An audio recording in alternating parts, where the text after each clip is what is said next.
This is Anand Varma. He loves taking pictures. And he loves parasites. People tend to not like parasites very much. And the parasite images I've seen so far tend to be gross things coming out of people's bodies.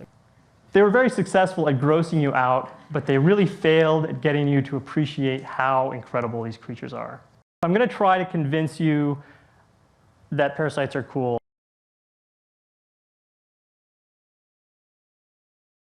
The graphic novel approach kind of came out of a desire to portray these creatures in an interesting and dramatic way, to separate one organism from the other.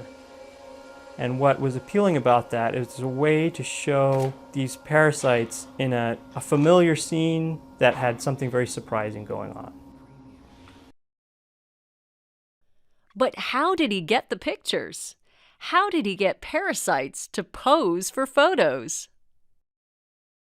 Most of the work was done in hotel rooms.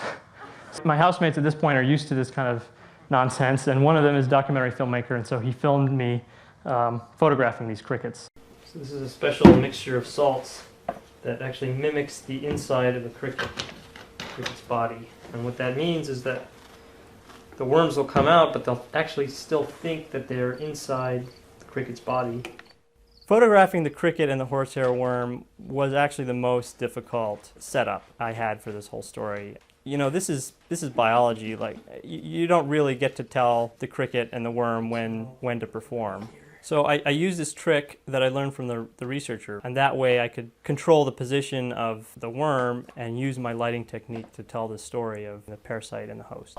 The worms have matured. You can see them coiled up in their bellies, and so those worms are going to bust out as soon as they sense water.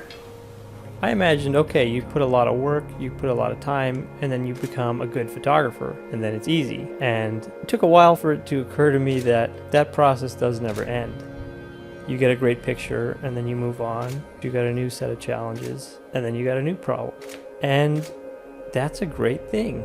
I think I've learned to sort of embrace that process of accepting every new picture as a new challenge, and that's become part of the joy of being a photographer.